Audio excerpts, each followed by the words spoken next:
Assalamualaikum warahmatullahi wabarakatuh. Perkenalkan, nama saya Indah Natasha dengan NIM 19270410020.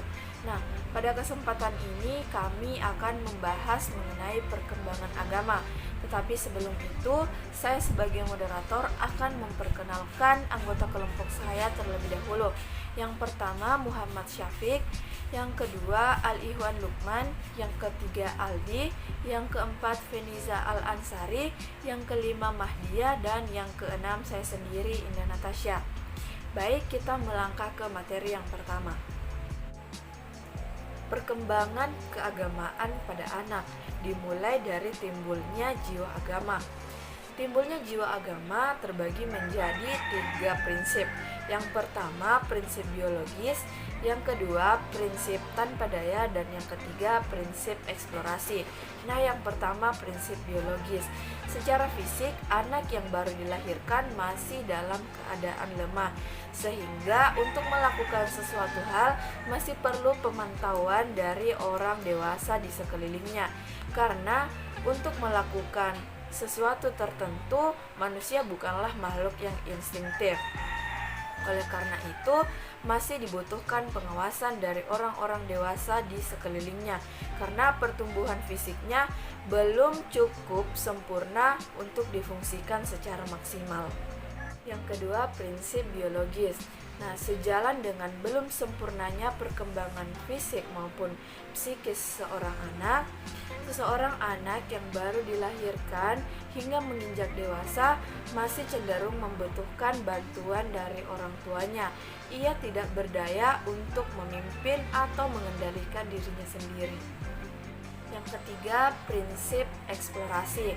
Nah, kemantapan atau kesempurnaan perkembangan potensi seseorang anak yang dibawanya sejak lahir, baik jasmani maupun rohani, memerlukan perkembangan atau pemeliharaan serta latihan. Nah, jasmani seorang anak dapat berfungsi sesuai dengan fungsinya jika dilakukan pengembangan atau latihan. Begitupun dengan akal dan rohaninya akan berkembang jika tetap dilakukan pengembangan atau eksplorasi. Nah, kemudian perkembangan jiwa agama. Perkembangan jiwa agama dimulai dari tingkat dongeng, tingkat kenyataan, dan tingkat individu. Sebagai makhluk ciptaan Tuhan, sebenarnya potensi agama sudah ada sejak manusia dilahirkan. Nah, bentuk dorongan dari potensi agama ini yaitu mengabdi kepada Sang Pencipta.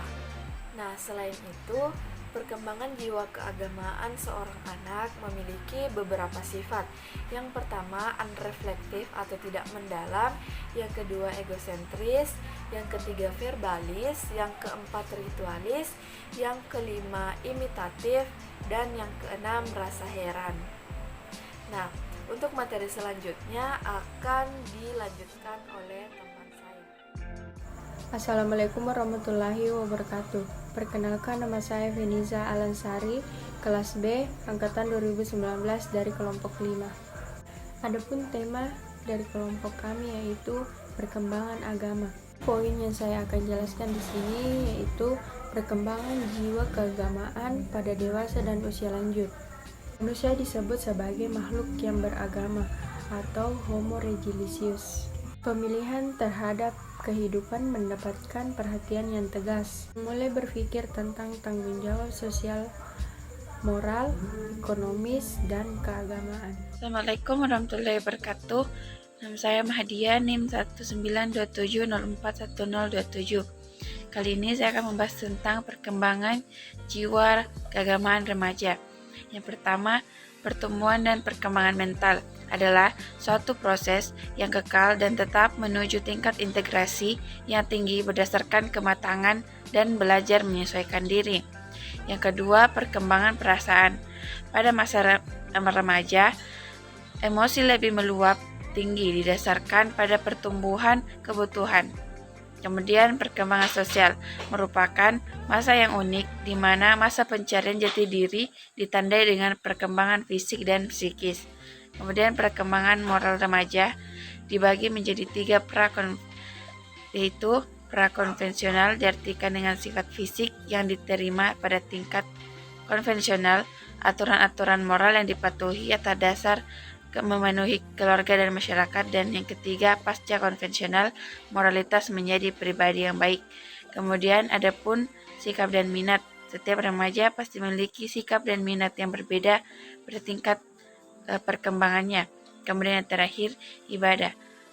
Setiap remaja akan melakukan ibadah jika terbiasa dari kecil dan akan sampai pada masa remaja. Sekian, Assalamualaikum warahmatullahi wabarakatuh. Assalamualaikum warahmatullahi wabarakatuh.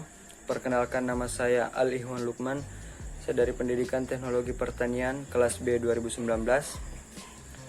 dengan NIM 1927041017. Pada kali ini saya akan menjelaskan tentang karakteristik sikap keberagaman pada masa dewasa. Karakteristik sikap keberagaman pada masa dewasa terdiri dari beberapa poin. Yang pertama yaitu menerima kebenaran agama berdasarkan pertimbangan pemikiran yang matang, bukan sekedar ikut-ikutan. Yang kedua, cenderung bersifat realistis. Yang ketiga, bersikap positif terhadap ajaran dan norma-norma agama. Yang keempat, tingkat ketaatan agama. Yang kelima, bersikap lebih terbuka dan wawasan lebih luas. Yang keenam, terlihat adanya hubungan antara sikap, keberagaman, dan kehidupan sosial. Selanjutnya, manusia usia lanjut dan agama. Saat telah menginjak usia dewasa terlihat adanya kematangan jiwa mereka. Saya hidup dan saya tahu untuk apa. Menggambarkan bahwa di usia dewasa, orang sudah memiliki tanggung jawab serta sudah menyadari makna hidup. Seiring dengan meningkatnya usia orang pada masa dewasa lanjut, tidak sulit mengikuti dogma-dogma agama dan melakukan kunjungan ke tempat ibadah untuk beribadah seperti ke masjid, mengunjungi para ulama dan orang-orang yang berbeda kepercayaan dengan sikap yang lebih lunak. Ketertarikannya terhadap agama sering dipusatkan pada masalah yang menjadi suatu yang bersifat pribadi. Sekian dari saya. Assalamualaikum warahmatullahi wabarakatuh. Baik, Assalamualaikum warahmatullahi wabarakatuh. Perkenalkan, nama saya Muhammad Syafiq, NIM 1927040017. Manusia di usia lanjutan dan agama. Saat telah menginjak usia dewasa, terlihat adanya kematangan jiwa mereka. Saya hidup dan saya tahu untuk apa. Menggambarkan bahwa di usia dewasa, orang sudah memiliki tanggung jawab serta sudah menyadari makna hidup. Baik, Assalamualaikum warahmatullahi wabarakatuh. Perkenalkan, nama saya Aldi, NIM 1927042027. Baik, di sini saya akan menjelaskan 3 masa dewasa, yaitu yang pertama, masa dewasa awal. Masa dewasa awal dimulai pada umur 18 tahun sampai kira-kira 40 tahun saat perubahan-perubahan fisik dan psikologis yang menyertai berkurangnya kemampuan reproduktif. Masa dewasa awal merupakan periode penyesuaian diri terhadap pola-pola kehidupan yang baru dan harapan-harapan sosial baru.